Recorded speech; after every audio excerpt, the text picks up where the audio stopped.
नमस्कार। हिंदी व्याकरण की कक्षा में आप सभी का स्वागत है। आज हमारे अध्ययन का विषय रहेगा पद परिचय। कक्षा 10 में 4 पाठ निर्धारित हैं, उनमें से एक है पद परिचय। तो सबसे पहले हम जानेंगे कि पद कहते किसे हैं। पद के बारे में हम कक्षा 6, 7, 8 में भी पढ़ चुके हैं। वाक्य में प्रयुक्त शब्द ही पद कहलाते हैं। कि जब शब्द स्वतंत्र है तो हम उसे शब्द कहते हैं, लेकिन जब वह वाक्य में प्रयुक्त हो जाता है तो वही शब्द पद कहलाता है। क्यों कहलाता है? क्योंकि वह वाक्य के नियमों में बंध जाता है। दूसरा बिंदु देखिए, शब्द में कोई न कोई रूप साधक रूप में परिवर्तन करने वाला प्रत्यय अवश्य जोड़ा जाता है। अगर हम कोई शब्द बोलते हैं, अगर हमने कहा पढ़ तो पढ़ता हो गया, लड़का में ई प्रत्यय जुड़ा लड़की हो गया। इस तरह से उनका रूप निर्धारित हो जाता है। तो शब्द का रूप बदलने के लिए प्रत्यय आदि का प्रयोग होता है। तीसरा बिंदु, वाक्य में प्रयुक्त होने पर शब्द कोई ना कोई प्रकार्य अवश्य करता है। प्रकार्य होता है एक विशिष्ट कार्य, कि कुछ उसका एक खास रूप आकार होता है जिसका अर्थ हम ग्रहण करते हैं। जैसे अगर मैं कहती हूँ लड़का पढ़ रहा है, तो लड़का जो है इसमें जो पद है वह पुल्लिंग एक वचन हो गया। वह पढ़ रहा है लड़का की जगह है वह हो गया सर्वनाम। लेकिन यदि मैं कहती हूँ वह लड़का, तो यहाँ पर वह विशेषण का काम करता है।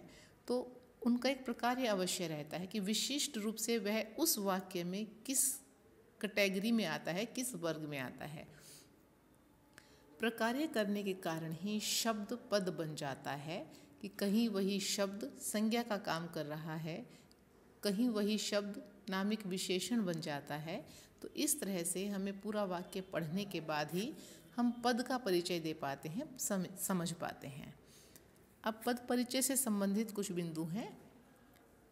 जिस तरह से व्यक्ति का परिचय दिया जाता है, जैसे हम किसी व्यक्ति को हमारे सामने खड़ा है तो हम उसके बारे में डिटेल दे सकते हैं कि हमें कैसा दिखता है, या उसे हम जानते हैं तो उसकी कौन सी विशेषताएं हैं, तो उसका परिचय देना। अगर हम खुद का भी देते हैं तो हम अपने गुण अवगुण सब कुछ बताएंगे, रंग रूप आकार। ऐसे ही जब पद होता है उसका भी हमें परिचय देना होता है। तो उसमें भी हम पद का नाम लिखेंगे, उसके गुण लिखेंगे, उसके प्रकार आदि की सूचना हमें देनी पड़ती है। अब व्याकरणिक कोटियाँ जो होती हैं उनका ज्ञान होना अनिवार्य है, कि वह विशिष्ट पद जिसका हमें परिचय देना है वह व्याकरण की किस कोटि में आता है। विकारी शब्द है, अविकारी शब्द है। विकारी है तो उसके किस भेद में आता है, संज्ञा है, सर्वनाम है, विशेषण, क्रिया। अविकारी है तो क्रिया, विशेषण, संबंध बोधक, समुच्चय बोधक आदि। तो इस तरह से पहले हमें सबसे पहले उसकी पहचान करनी होती है। वह किस उपवर्ग का सदस्य है ये हो जाएगा। फिर कई बार क्या होता है कि मान लो सर्वनाम शब्द है, उसका हमने भेद जाना कि ये तो पुरुषवाचक सर्वनाम है, तो उसके भी फिर आगे भेद होते हैं। प्रथम उत्तम पुरुषवाचक, मध्यम पुरुषवाचक, अन्य पुरुषवाचक। तो सभी बातें हमें उसके परिचय में लिखनी होती हैं। तो और परिचय देते हुए किस बात का ध्यान रखेंगे कि वाक्य के अन्य पदों के साथ उसका संबंध क्या है। मान लो वाक्य है राम पुस्तक पढ़ता है। अब राम क्या है, राम को अंडरलाइन किया गया है, उसका परिचय पूछा गया, तो अन्य वाक्यों से क्या संबंध है।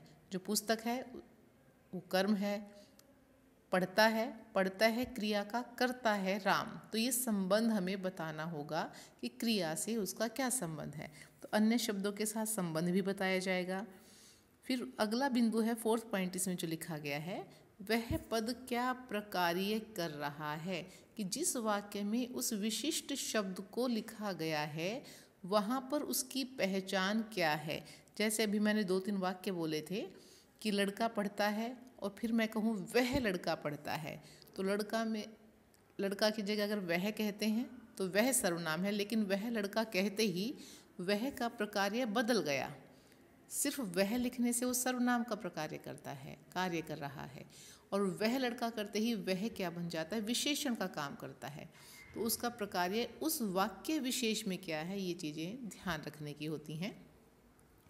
तो यही बातें इसमें आगे दी गई हैं, जिसका भी परिचय हम देंगे पद का, उन बातों को हमें ध्यान रखना होगा। आप इसे ध्यानपूर्वक पढ़ सकते हैं। पहले बिंदु में ये कहा गया है कि प्राय शब्द जिस वर्ग का सदस्य होता है पद भी उसी वर्ग का सदस्य होता है। जैसे इसने कहा है लड़का, बच्चा, ये संज्ञा शब्द हैं। मेरा, तेरा सर्वनाम शब्द हैं। आना, जाना, टहलना क्रिया शब्द हैं। तो प्रायः वाक्य में ये इसी रूप में हमें प्राप्त होंगे। प्रायः मतलब लगभग, लेकिन आवश्यक नहीं है कि ये हमें ऐसे ही मिलें। इनका प्रकार बदल जाता है प्रयोग के आधार पर। जब हम इन्हें वाक्य में प्रयुक्त करते हैं तो जो उदाहरण मैंने भी दिया था कि वह जो शब्द है वाक्य में प्रयुक्त होने पर एक जगह सर्वनाम का कार्य कर रहा है और एक जगह विशेषण का कार्य कर रहा है। दूसरे में यही है, उदाहरण से इसने बात स्पष्ट कर दी है। जैसे हम पहला वाक्य देख लेते हैं, मेरा क्या है, मैं तो कहीं भी चला जाऊंगा। इस वाक्य में मेरा सर्वनाम शब्द है और दूसरे वाक्य में लिखा गया है मेरा काम। काम संज्ञा शब्द है। उससे पहले मेरा शब्द आ गया जो स्वयं में तो सर्वनाम है, लेकिन यहाँ संज्ञा की विशेषता के रूप में आया है। तो मेरा सर्वनाम जो था अब वो विशेषण बन गया है। तो ये विशेषण का जो प्रकार्य कर रहा है, इस वो यही कहना चाहता है कि प्रायः तो अगर हम अलग से कहेंगे तो मेरा सर्वनाम है, मेरा शब्द आप सर्वनाम में लिखेंगे, लेकिन अगर उसने किसी वाक्य में प्रकार्य बदल लिया है तो उसका रूप भी बदल जाएगा। वह अब सर्वनाम नहीं रहा है इसमें, यहाँ पर वह विशेषण बन गया है। ऐसे ही तीसरा वाक्य देखते हैं।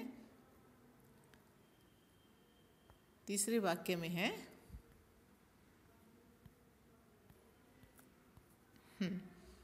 वह रोज सुबह पार्क में टहलता है। अब टहलता है क्या है, यहाँ पर टहलता है क्रिया, लेकिन जब हमने इसे इस तरह से प्रयुक्त किया, सुबह टहलना स्वास्थ्य के लिए लाभदायक है, तो अब ये टहलना का जो प्रकार्य है वह बदल गया है। तो कहीं पर कोई शब्द क्रिया का काम करता है, कभी संज्ञा का काम करता है, तो हमें ध्यान रखना पड़ेगा कि उस विशेष वाक्य में अब वह पद किस का प्रकार यानी कि कौन सा विशेष कार्य कर रहा है। तो अभी हमने सिर्फ पद के बारे में जाना कि पद किसे कहते हैं। वाक्य में प्रयुक्त शब्द को पद कहते हैं। और पद परिचय में हमें क्या क्या बातें बतानी पड़ेंगी कि सबसे पहले हम उस पद को पहचानेंगे कि वह संज्ञा सर्वनाम आदि में से कौन से वर्ग में से है। फिर उसका भेद भी है तो उसका कौन सा भेद है। फिर उस पर शब्द पर किसी तत्व जो विकारक तत्व हैं क्या उनका प्रभाव पड़ रहा है, जैसे लिंग, वचन, काल, कारक आदि। अगर हाँ तो हम वो भी बताएंगे कि इस शब्द में, इस पद विशेष में कौन सा लिंग है, कौन सा वचन है, कौन सा कारक है अगर है तो, और काल है तो काल कौन सा है, ये बातें हमें बतानी होंगी। फिर परिचय देते हुए उसने ध्यान रखते हुए एक मुख्य बात कही है कि कभी कभी जो शब्द जिस रूप पद उसका जो नाम गुण प्रकार का काम करता है, वाक्य प्रयोग के आधार पर वो बदल जाता है। कभी वह सर्वनाम है तो कभी विशेषण का काम भी कर सकता है। तो इन बातों को हम बताएंगे। अब इस तीसरे बिंदु में वो कहता है कि कारकीय संबंधों के निर्धारण हेतु केवल कारकीय चिन्ह न देखें, कि जब हम परिचय देंगे तो उसमें हमें कारक भी बताने हैं अगर विकारी शब्द हैं तो कई बार क्या होता है कि हम सिर्फ कारक की विभक्ति देख लेते हैं और हम उसी आधार पर उसके परिचय में लिख देते हैं। अब कारक की विभक्ति, जैसे मैं आपको उदाहरण दूं, राम ने मोहन को पेन दिया, तुम मोहन को बुलाओ, ये दो वाक्य हो गए। अब मोहन को, हम को देखते ही क्या करते हैं, कर्म कारक लिख देते हैं, कर्ता ने कर्म को। लेकिन को विभक्ति यदि देने के भाव में होती है, यानी कि कहीं कुछ दिया गया है, मैंने भिखारी को 10 रुपये दिए, को विभक्ति है तो को देखते ही कर्म कारक नहीं लिखना है, पहले पूरा वाक्य पढ़ेंगे। क्रिया देने वाली है, कुछ दिया गया है, तो वहाँ को विभक्ति वाला पद हमेशा संप्रदान कारक होता है। तो कारक अभी हम ध्यान से पूरा चैप्टर करेंगे, लेकिन ये इस बिंदु में यही कहा है कि सिर्फ हमें विभक्ति चिन्ह नहीं देखने हैं, हमें देखना है कि पद का क्रिया के साथ कौन सा संबंध है, तभी हम कारक के बारे में लिखेंगे। तो ये ध्यान रखने की बातें यही हैं। अब सबसे पहले हम शुरू करेंगे पद के संबंध में। विकारी शब्द जो होते हैं 4 होते हैं, संज्ञा, सर्वनाम, विशेषण और क्रिया। तो आज हम सिर्फ इतना ही करेंगे। अगली वीडियो में हम पढ़ेंगे संज्ञा शब्दों के बारे में कि अगर हमें उनका परिचय देना है तो किन किन बातों का ध्यान रखना होगा। आज के लिए इतना ही। धन्यवाद।